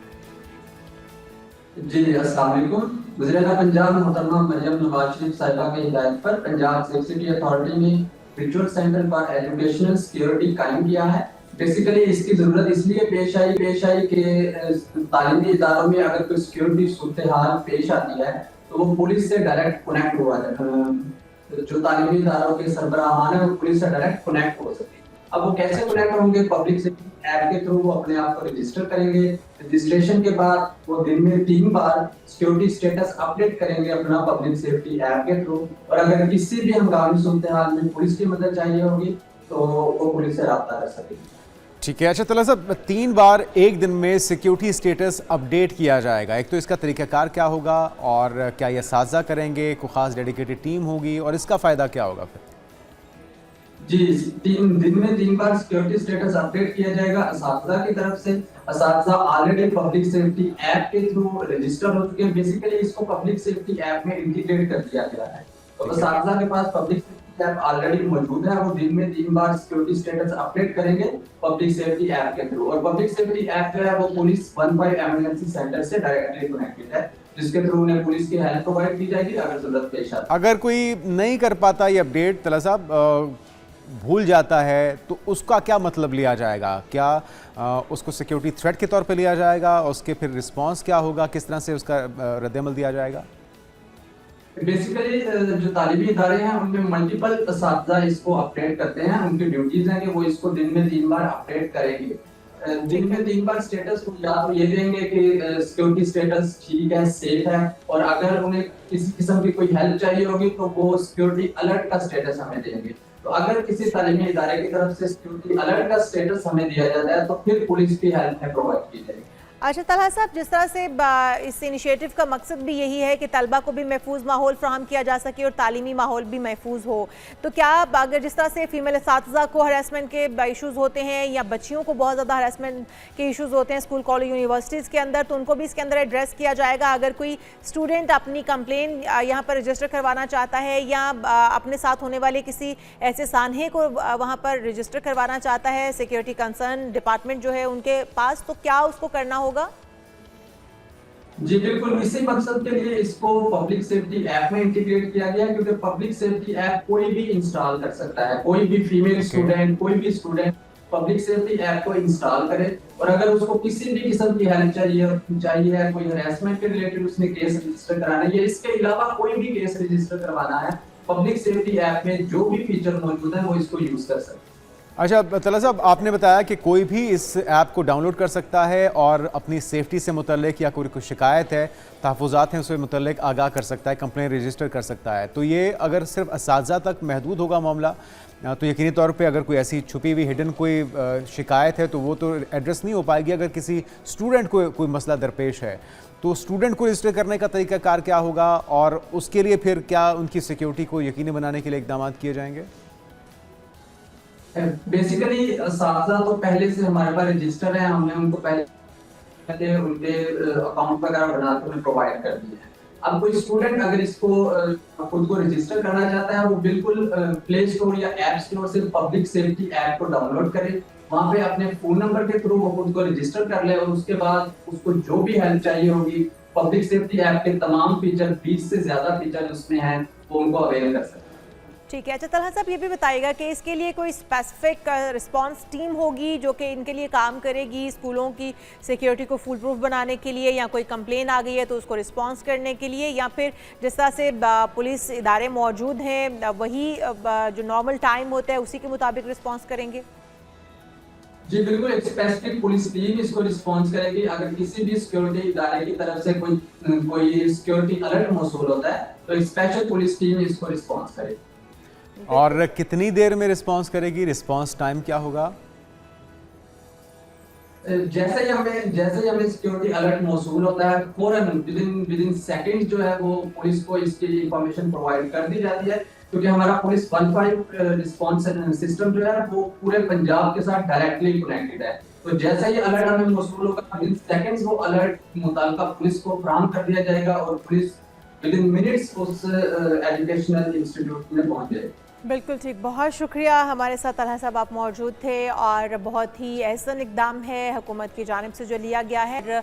इन कैमरों को सेफ सिटी सिस्टम से भी इंटीग्रेट किया जाएगा ताकि बर वक्त कार्रवाई भी की जा सके और कोई इसमें झोल बाकी ना रहे। अगर कोई तलबा को किसी किस्म का कोई मसला है, कोई स्टूडेंट्स कोई कंप्लेन अपनी करना चाहते हैं तो वो भी इस पोर्टल पर कर सकते हैं, और अगर असातिज़ा कोई कंप्लेन करना चाहते हैं, किसी किस्म का सिक्योरिटी थ्रेट महसूस करते हैं तो वो भी इस पर कंप्लेन कर सकते हैं और फिर फ़ौरन को रिस्पॉन्स किया बिल्कुल, जाएगा। और ये ऐप मुतारिफ करवा दी गई है। इसमें 30,000 से ज़ायद तालीमी इदारे और 1,30,000 से ज़ायद असातिज़ा अभी तक रजिस्टर हो चुके हैं। इस सिलसिले को इस दायरा-ए-कार को वसी किया जाएगा ताकि स्कूलों की, तालीमी इदारों की और तमाम बच्चों की सिक्योरिटी को यकीनी बनाए। हमारे, आपके, हम सब के जो पसंदीदा और हमारे नबी पाक का पसंदीदा महीना है शाबान, उसका आगाज़ हो चुका है। रमज़ान के महीने की तैयारियां चल रही हैं और शाबान का महीना इस्लामी तकवीम में ख़ास मकाम रखता है। ये महीना ईमान को मजबूत करने, इस्तग़फ़ार करने और रमज़ान के बाबरकत महीने की रूहानी तैयारी का महीना भी है।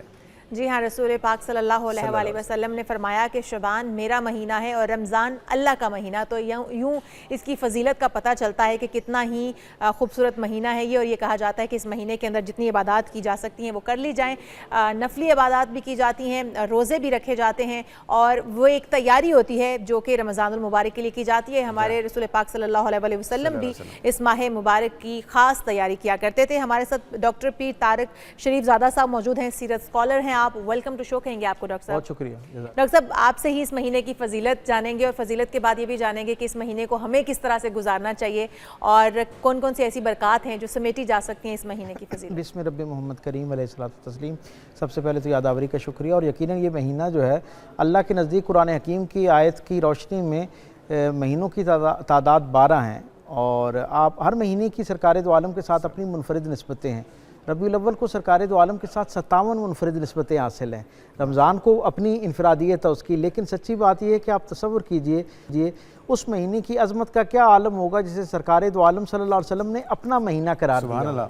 तो इसकी अज़मत के लिए पहली बात तो इतनी ही काफ़ी है कि हुजूर ने, और फिर हुजूर सल्लल्लाहु अलैहि वसल्लम इसको सदर दरवाज़ा करार दिया करते थे रमज़ान मुबारक का। और रजब से ही रमज़ान का एहतमाम होना शुरू हो जाता, तैयारी, हुजूर के मामूलात में तब्दीली आती। लेकिन जैसे ही शाबान का महीना आता ना तो सरकार दो आलम सल्लल्लाहु अलैहि वसल्लम रोज़ों में भी कसरत करना शुरू कर देते, तिलावत में भी कसरत करना शुरू कर देते और गोया एक ऐसा माहौल तरतीब पाना शुरू हो जाता कि जब लोग रमज़ान में दाखिल होते तो उनके लिए वो एक मामूल का माहौल होता। असल में ये महीना हकीकी मानों में रमज़ान की तैयारी के हवाले से बड़ी अहमियत रखता है।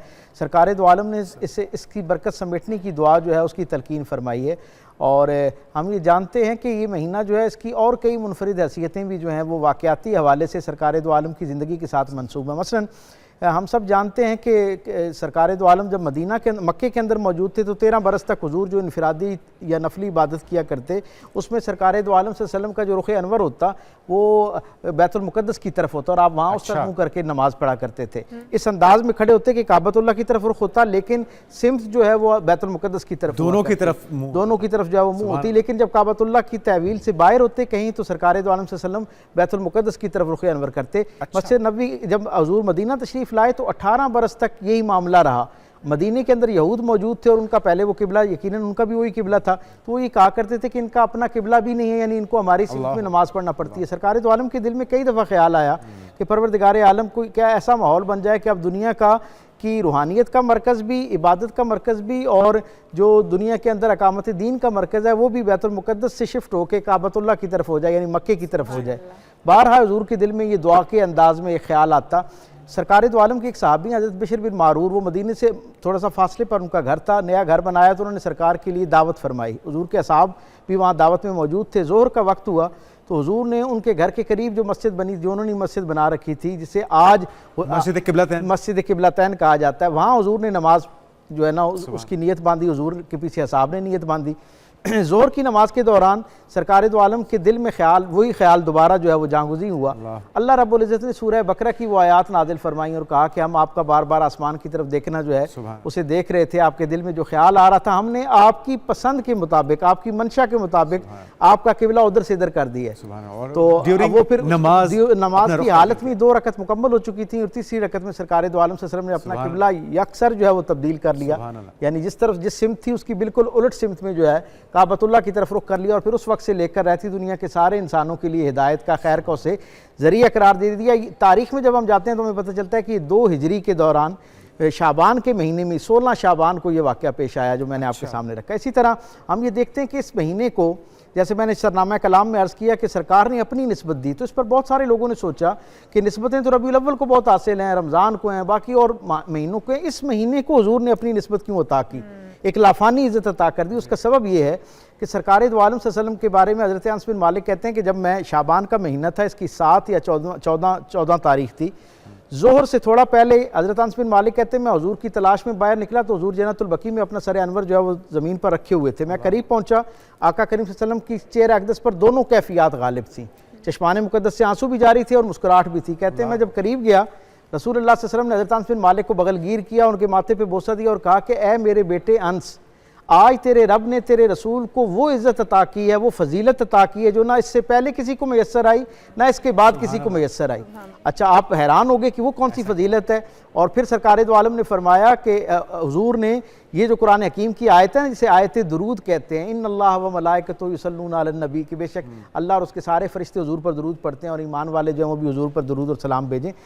इस आयत का नुज़ूल शाबानुल मुअज़्ज़म की 7 या 14 तारीख को हुआ, तो उसकी निस्बत से भी सरकार दो आलम सल्लल्लाहु अलैहि वसल्लम ने जो है वो इसको अपना महीना करार दिया। और हज़रत अनस बिन मालिक कहते हैं जब जन्नतुल बकी से मस्जिद नबी की तरफ मैं हुजूर के साथ सफ़र कर रहा था तो हुजूर ने मुझे मुखातिब करके कहा कि आज अल्लाह ने इस आयत को उतार कर अपने एक राज में अपनी मखलूक को शरीक कर लिया है। सुभान अल्लाह। यानी इससे पहले दुनिया के 114 सहाइफ और तीनों आसमानी किताबें, उनमें कहीं बराह रास्त हिदायत रोशनी मौजूद नहीं थी कि अल्लाह इस वक्त क्या कर रहा है। इस आयत ने सारी कायनात की मखलूकात को ये बताया कि अल्लाह इस वक्त सारी कायनात के निज़ाम को चलाने के साथ साथ इनफरादी अमल के तौर पे जो काम कर रहा है वो मेरे और आपके रसूल सल्लल्लाहु अलैहि वसल्लम पर दुरूद पढ़ना है। सो इस निस्बत से, क्योंकि दुरूद का महीना है, इसलिए सरकार दो आलम सल्लल्लाहु अलैहि वसल्लम ने इसको अपने साथ निस्बत अता कर दी। फिर तारीख़ी एतबार से उसके कई और हवाले हैं। मसलन हज़रत खानवादा रिसालत में आप सल्लल्लाहु अलैहि वसल्लम के एक रोशन चिराग रसूलुल्लाह सल्लल्लाहु अलैहि वसल्लम जिन्हें जन्नत के जवानों के सरदार करार देते हैं, हज़रत इमाम हुसैन अलैहिस्सलाम की पैदाइश जो है वो इस महीने के अंदर है। फिर हम तारीख़ में जब आगे जाते हैं तो हमें पता चलता है कि हज़रत हफ्सा और हज़रत जवेरिया रज़ी अल्लाह ताला अन्हुमा जो हैं, जिनके साथ सरकार दो आलम ने निकाह की, जिनको इज़्ज़त अता की, जिनसे निकाह फरमाया, जिनसे शादी की, इन दोनों शख्सियात के साथ निकाह भी शाबान के महीने में सरकार दो आलम की ज़िंदगी में नज़र आता है। और हज़रत हफ्सा की तो एक ज़ैली फजीलत भी इस निस्बत बताता चलूँ कि शाबान में ही आपका निकाह भी सरकार दो आलम के साथ हुआ और 45 हिजरी में जब आपका विसाल हुआ तब भी शाबान का महीना। सुभान अल्लाह। तो आपको दोनों निस्बतें ये खूबसूरत जो आप बता रहे हैं, इतनी सारी हैपनिंग्स शाबान के महीने में, इसकी अफजलियत को वो उजागर करने के लिए काफ़ी हैं। तरीक़ाकार क्या होना चाहिए? क्या ख़ास तादाद भी को बताया गया कि इतने रोज़े रखे जाएँ, तिलावत का सही वक्त, सही तादाद, खास दुआ? हर वक्त एक तो हम सब जानते हैं कि बुनियादी जो शाबान का पैगाम है ना, वो 2 पैगामात हैं। पहला पैगाम ये है कि शाबान जो है वो रमज़ान की तैयारी है। अपने मामूलात को इस अंदाज में तरतीब दें कि रमज़ान की वो जो नेमतों की एक लूट सेल है ना, उससे भरपूर फ़ायदा हम तैयार हों पूरी तरह से। आप जिस्मानी तौर पर अपने निज़ाम-उल-औक़ात के अतबार से, स्केड्यूलिंग करने के हवाले से अपने आप को अभी से ऐसे तरतीब दे दें, अपनी खुराक, अपनी नींद, उसको इस अंदाज में कर लें, अपने मामलात को इस अंदाज में तरतीब दें जब रमज़ान मुबारक आए तो आपको बहुत ज़्यादा चेंज ना करना पड़े।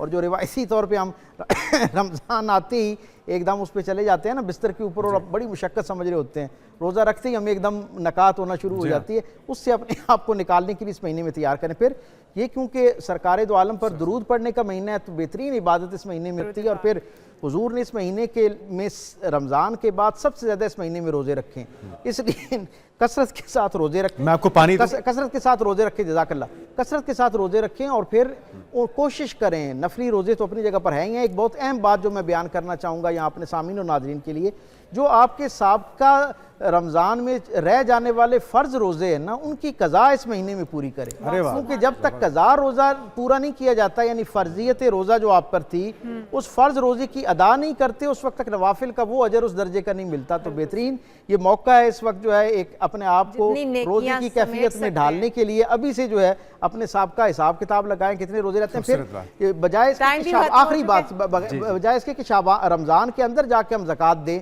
और लोग हमारी तरफ देख रहे हैं और इंतजार कर रहे हो कि हम उनकी ज़रूरतें पूरी करें, शाबान में ही इस अजीम शान फरीज़े से भी जो है ना वो अपना फर्ज पूरा कर दे ताकि लोगों तक बर वक्त सलामत रहिए। बहुत शुक्रिया, हमारे साथ मौजूद थे डॉक्टर पीर तारिक शरीफ ज़ादा साहब। और बहुत ही खूबसूरत बात, शाबान का महीने का आगाज़ हो चुका है और जितनी बरकतें, जितनी रहमतें समेट सकते हैं समेटें और दुरूद शरीफ का व्रत कीजिए। हमारे प्रोग्राम का वक्त भी खत्म हो गया। अल्लाह हाफ़िज़।